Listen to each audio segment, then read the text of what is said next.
Here we are for the top 8 portion of the 64-man draft. Apparently, my video recorder did not work correctly, and so I'm not going to be able to show you guys any of the draft picks. But we can go ahead and run through some of the matches here. I did end up winning the event. I drafted a sweet red-blue deck. As you can see, we have a Chandra. Not much to say. I'm just going to skip through it really quickly so you guys can kind of see how the event played out. First round we played against a very aggressive uh, black-red deck, and we didn't have very much action at all. So we were just willing to trade with anything here. We played the Chandra after he played a Drifting Shade and quickly used the +1 ability to take it off because he has quite a few swamps. So here he decided to Lava Axe instead of just attacking and fire slinging to kill it. So that was interesting. We laid down some bigger fat guys, but unfortunately he had the Soren's Vengeance to finish us off there. So we go ahead and went to game 2 after some sideboarding. I sideboarded out some of our heavier aggressive cards. We have a Warstorm Surge in the deck, the 5 colorless 1 red enchantment that deals damage to a target creature player whenever you have a creature come into play. So we sideboarded the heavier drops out and put in some of our more lower casting cost creatures. We mulled the 5 here, and we kept a really sketch hand of Fiery Hellhound and 4 land, but I didn't want to go down to 4. He insta-shocked it after we played it.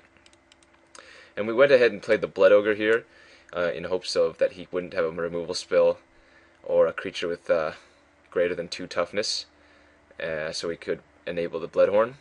But unfortunately, he goes turn 4 Mind Rot, and so we're stuck with just the Blood Ogre. We attack him once down to 18, and at this point I was fairly certain, I was just going to lose, but I played it out. We pondered into some sweet flyers, such as the Skywinder and the Phantasmal Dragon. He did not want to trade his Drifting Shade for the Skywinder, so we got in 3 extra damage there. And then we played a very good card, especially since he doesn't look like he has any removal and he already used a shock. So the dragon here did a lot of damage. He Lava Axed us down to 11, and then we attacked with both flyers again. Once again, he did not block, so that's interesting. He's at a fairly low amount of health. Now here he swung in with everything, and I had a decision to make, because if I did not block, he could hit me potentially for 4, 5, 6, 7, 8, 9, and then any burn spell kills us. Or, he could even hit us for 4, 5, 6, and then have another Lava Axe. And so I decided here, I decided to block the Bonebreaker with the Blood Ogre. Yeah, because that's what I did, just to, not to go down to such a low life. Because we know that he has Soren's Thirst, but I guess that doesn't matter, because if he has it, he just wins anyway. So we played a Fire Slinger, and at this point we have to go all in. If we don't, he's just going to eventually just start wailing on us, so I decided to go for it all, and he did not have anything, and we got there on a Mold of 5 after being Mind Rotted. From there on out, we went to game 3, and I think this was just a fairly easy game here. We've kept a very mediocre hand, 2-land Tunneler, Skywinder and stuff, but not much action at all. And it seemed that he was going off the very aggressive start. So here I was happy to trade, just because I didn't want him to get in very much damage. And then we played the Skywinder, which actually did a ton of work because we were stuck on lands, and the Goblin Fire Slinger was just wailing on us for multiple turns. He played a Drifting Shade here, and we just quickly incinerated it and attack with the Skywinder. He Mind Rotted. We got rid of the Slaughter Cry and the Hellhound. It was upsetting because the Slaughter Cry and the Fling would be capable of doing quite a bit of damage. Keep getting in there with the Skywinder and play another flyer. So at this point, we're worried that he has another Soren's Thirst, but we just have to keep going for it. We play the Gorehorn here, and luckily for us, he does not. He only has a Consume Spirit for our Drake, but it doesn't really matter because he knows we have the Fling and we drew the Lava Axe anyway. So we get there, and we go to round 5, or yeah, round 5. Now round 5 was, I think, pretty easy. Chandra did a lot of work for us, I believe, in this match. We go the first turn bear, get quite a few damage in with that. I do not offer the trade here. I wanted to be able to bloodlust the Gorehorn. I think I was thinking here that if he plays another creature, we incinerate it if it's, moderately good for a 3-drop, and then hope to peel a mountain and bloodlust enable our Gorehorn, or Bloodthirst rather. And so what ended up happening was he played a Child of Night and a Phantasmal Bear, so we got rid of the Child, and we did draw a mountain, so hope to get in, but he did block, and we played the Fiery Hellhound. He played the Greatsword. We weren't too worried about that. We offered the trade, and then we just played the Gorehorn as a 3/3. We needed some board presence, and lucky for us, he did not do anything, and so we're just going to hold up Mana Leak here for a while, as long as we can keep playing low drops. Now, I think here I probably should have held the Skywinder back until I found another land, just so I would be able to play it and hold counter back up. But I decided to be fairly aggressive here because he had shown that he wasn't doing anything. And when he played the Gravedigger, when he played the Gravedigger, I was really happy. And so from there on out, we just beat him with flyers. Second game, let's take a look. We kept a really poor hand. Well, I mean, a very mediocre hand of Goblin Piker, Fiery Hellhound, and 5 land. We had saw that he mulled a 6 though, so that kind of influenced my decision there. We offer the trade with the Child of Night, and then follow up with the Fiery Hellhound, just so we're being efficient with our mana. He does find some lands, and we actually take the 2, and then he plays a Royal Assassin, which is just really nasty against us. But luckily we have a lot of lands for our Fiery Hellhound. I'm going to go ahead and go slowly here. I think it's a Divination that he casted here, if I remember correctly. No, Greatsword, okay. So we were not too unhappy with that, and we peel Chandra like a champ. And in this position here, that is just going to do a ton of work. So I ping the Royal Assassin, and then decide to attack with the Phantasmal Bear. I wanted to leave 2 creatures up just in case he could get rid of one. That way I'd have a blocker for the other. So he blocked the Phantasmal Bear with the Child of Night. And we just keep pinging him and attacking for a lot. He does have the Sorin's Thirst there, so that's a little bit annoying. And he follows it up with an Aven Fleetwing, which is really unfortunate for us because he's going to equip it up next turn and we can't do anything about it unless we draw a flyer.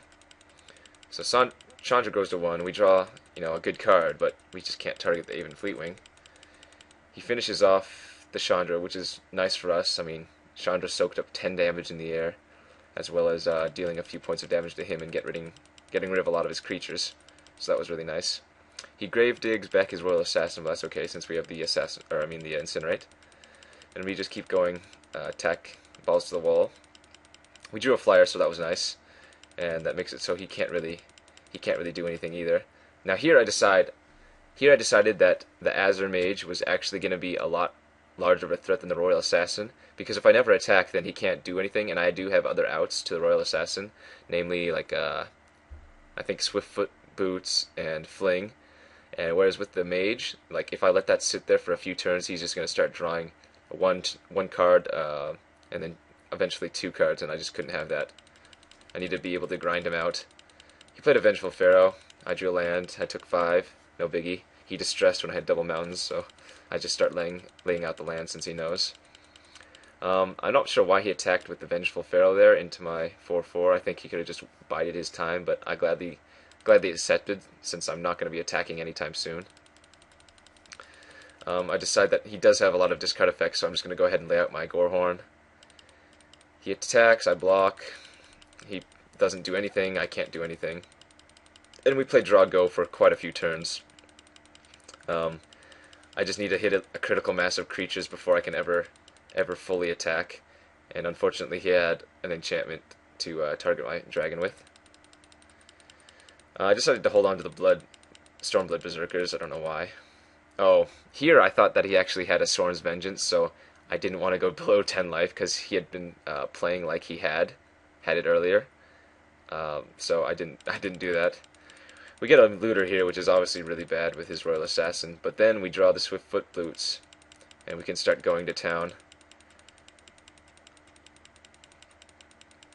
Ponder into nothing good, shuffle our library, loot and mill, play the Skywinder, discard Slaughtercry. And so our game plan here is just to find something that can get around the Coral Merfolk, as well as being equipped. So I probably should have been equipping the Swiftfoot to this Gorehorn and attacking with the Gorehorn just to offer the trade, because I wanted to save the Fiery Hellhound because I knew we have a Goblin Tunneler in our deck, but I didn't do that. So I just kept sifting through our deck, hoping to find the Tunneler, which we eventually drew. We gave our Fiery Hellhound haste after playing the Tunneler. We gave the Tunneler haste after playing the Tunneler, giving our Fiery Hellhound unblockability, and then moving over the Swiftfoot Boots over to it. And so here, he can't kill the Tunneler because he's going to have to block. So we attack with the whole team. He blocks, we pump fully, and he kills our other guy. Now, he does have the Vengeful Pharaoh in his graveyard, but that's not going to really do anything for him here. He needs to find something.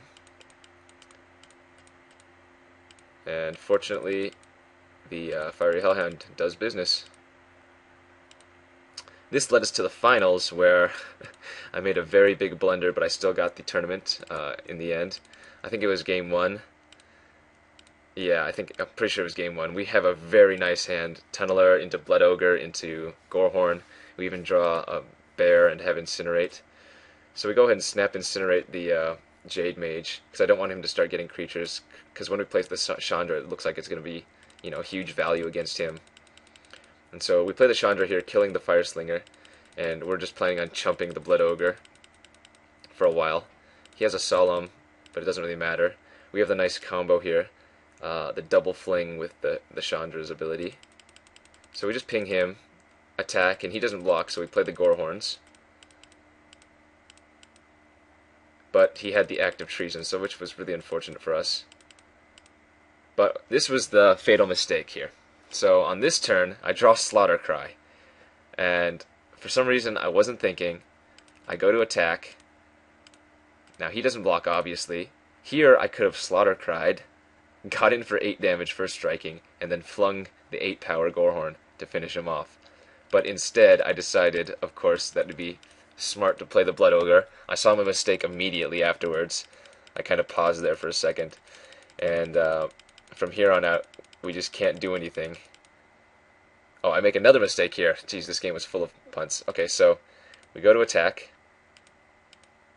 And here, I can still Slaughtercry and win, assuming he doesn't have any removal. I should have Slaughtercried and flung before he drew the card off Solemn. I'm not sure if he had the Incinerate beforehand or not, so I just go for the Slaughtercry, and of course he has it, and from here on out, we just lose, and I still didn't fling it for 5. So, just huge punt and mistake by my part. So we're lucky to have won the next 2 games. The next games go fairly quickly. There's just nothing he can do. We just have answers and curve outs, crazy like here we have Chandra on open board. He does have a flyer to handle with it, but we're just doing so much damage to him, and we laid out the Gorehorns that he just can't do anything. Fling is going to do some work here. And then the final game, once again, Chandra did some crazy work after we curved out from Bear into Incinerate again. He played a lot of 1 toughness guys. I didn't want to kill the Grook for some reason, but luckily he tried to Goblin Warpaint his Lurking Crocodile, and so we incinerated it, and then we played the played the Chandra with Mana Leak backup, which was really nice. So I just started going